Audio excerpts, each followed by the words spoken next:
अस्सलाम वालेकुम व्यूअर्स, आप देख रहे हैं हमारा चैनल रिच पाकिस्तान और मैं हूं आपका मेजबान अब्दुर्रहमान। दुनिया की कुल बिजली का 12% रिन्यूएबल एनर्जी यानी विंड और सोलर से पैदा होना शुरू हो गया है। एक साल पहले तक ये शरह 10% थी, एक साल में 2% का इजाफा हुआ है। और जिस रफ्तार से ये चीज़ें आगे बढ़ रही हैं तो उम्मीद है 2040 तक दुनिया की बिजली का बड़ा हिस्सा विंड और सोलर से पैदा किया जाएगा, जो माहौल दोस्त भी है और मुफ्त भी है। लेकिन पाकिस्तान इस रेस में पीछे है। किस तरह? हम अपनी बिजली के कुल का सिर्फ 5% सोलर और विंड से पैदा कर पाते हैं। हमारी सलाहियत तो 45,000 मेगावाट की है मजमूई, उसमें से तकरीबन 2600 मेगावाट हम सोलर और विंड से हासिल करते हैं। विंड से 2000 मेगावाट, सोलर से 680 मेगावाट। इसकी वजह क्या है? पाकिस्तान में सोलर और विंड की चीज़ें प्रोड्यूस नहीं होती, हमें अरबों डॉलर्स लगा के चीज़ें इंपोर्ट करनी पड़ती हैं।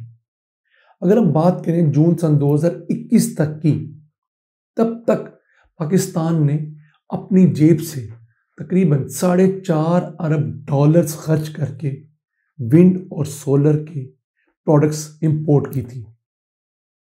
क्यों? मुल्क में ये चीज़ें बनाने के लिए हुकूमत आज तक पॉलिसी नहीं बना सकी, कोई हुकूमत भी हो। और दुनिया भर में सरमायाकार सिर्फ उस वक्त किसी मुल्क के अंदर सरमायाकारी करते हैं, नई मशीनें लेके जाते हैं, जब वहाँ पर प्रॉपर पॉलिसी हो, इंसेंटिव हो। शहबाज शरीफ की हुकूमत गुज़िश्ता साल जुलाई से कह रही है कि हम सोलर मैन्युफैक्चरिंग पॉलिसी पर काम कर रहे हैं, नहीं बन सकी। फिर जनवरी में प्राइम मिनिस्टर ने खुद ऐलान किया कि जनाब मार्च सन 2023 तक हम अपनी सोलर पैनल मैन्युफैक्चरिंग पॉलिसी ले आएंगे, अप्रूव करा लेंगे। आज तक नहीं बनी। और यही वजह है कि पाकिस्तान हर साल 1 से 1.5 अरब डॉलर की सोलर पैनल की प्लेटें और इक्विपमेंट बाहर से इंपोर्ट कर रहा है। और आजकल चूंकि मुल्क में डॉलर नहीं है तो हमारे यहाँ इन चीज़ों की इंपोर्ट भी बहुत घट गई है। अब पॉलिसी का फ़ायदा क्या होता है उसकी मिसाल मैं दूंगा। 2020 तक पाकिस्तान में मोबाइल फ़ोन बनाने की कोई पॉलिसी नहीं थी और कोई इंसेंटिव भी नहीं थे। तो मुल्क में एज सच मोबाइल फ़ोन बनाने की 1-2 छोटी छोटी फैक्ट्रियाँ थीं, और वो भी मुल्क की ज़रूरत का सिर्फ 3% मोबाइल यहाँ बनाती थी। 97% मोबाइल या तो स्मगल होकर आता था या इम्पोर्ट होता था। और हमारे मोबाइल जो 2 अरब डॉलर की इंपोर्ट थी, उसकी बस जॉब्स वियतनाम में, चाइना में पैदा होती थी। 2020 में इमरान खान की हुकूमत ने मोबाइल मैन्युफैक्चरिंग पॉलिसी बनाई। उसका फ़ायदा क्या हुआ? 2022 तक सिर्फ 2 सालों में पाकिस्तान में मोबाइल असेंबली की 30 फैक्ट्रियां लग चुकी थी और उनमें 50,000 जॉब्स क्रिएट हुई।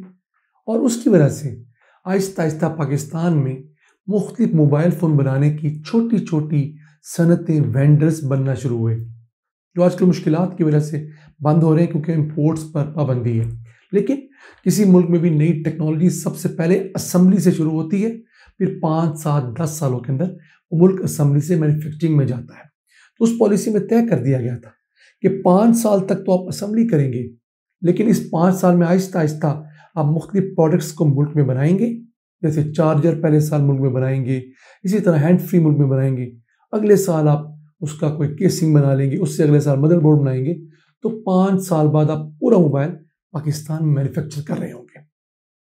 लेकिन पीटीआई हुकूमत भी इतनी अहम पॉलिसी जो कि सोलर पैनल मैन्युफैक्चरिंग पॉलिसी है, बनाने में नाकाम रही। शहबाज शरीफ भी अपने 1 साल टेन्योर में इस पॉलिसी को बनाने में नाकाम है, और इसी वजह से पाकिस्तान में सोलर पैनल की कीमत लोगों की पहुंच से बाहर होती जा रही है।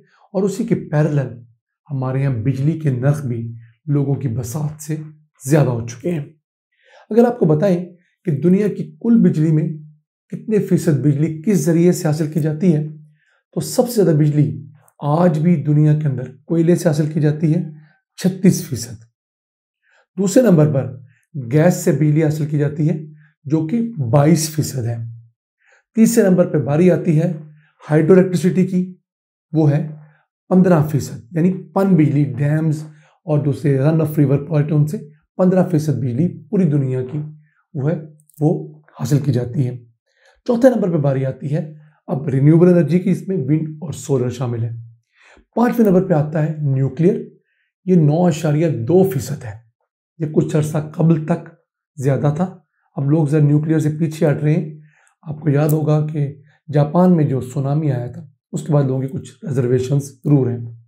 और दुनिया में कुल बिजली का 2.4% बायो एनर्जी मसलन एथेनॉल वगैरह या बगास वगैरह से पैदा किया जाता है। एक अच्छी डेवलपमेंट ये हुई है कि गुज़िश्ता 22-23 सालों के दौरान दुनिया में तेल से बिजली पैदा करने का रुझान कम हुआ है।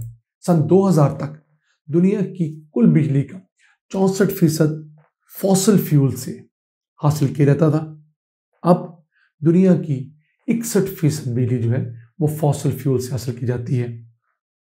देखने में तो 3% का फर्क है, लेकिन इन 23 सालों के अंदर जो बिजली की डिमांड में इजाफा हुआ है वो कहाँ से पूरा हो रहा है? वो बजाय तेल से, फॉसिल फ्यूल से, यानी गैस भी और कोयले से, वो इजाफा wind energy, solar energy, hydro energy पूरा कर रहे हैं। अब दुनिया के अंदर अगर उन ममालिक का जिक्र करें जो सबसे ज्यादा पोल्यूशन फैलाते हैं तो वो है China number 1, America number 2, India number 3, यूरोपीय यूनियन नंबर 4 और जापान नंबर 5।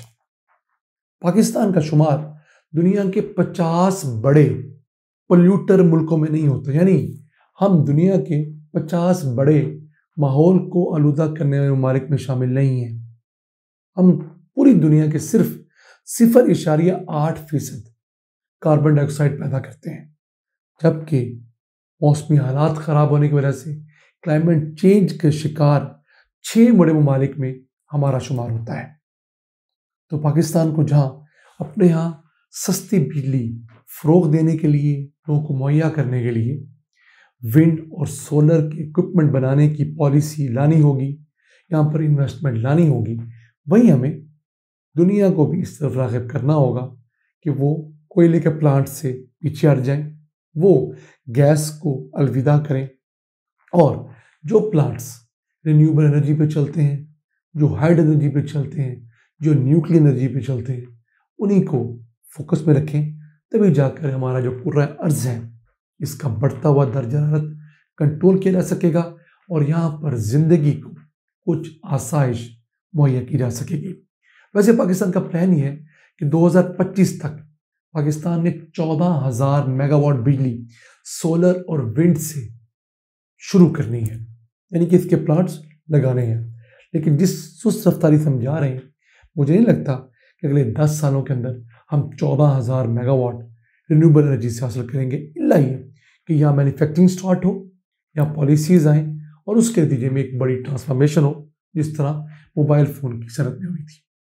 नाज़रीन, ये था आज का एपिसोड। उम्मीद है आपको पसंद आया होगा और आपने हमारी इस खराब आवाज़ को दरगुजर किया होगा। अपने मेज़बान अब्दुल रहमान को इजाज़त दीजिए। अल्लाह निगहबान।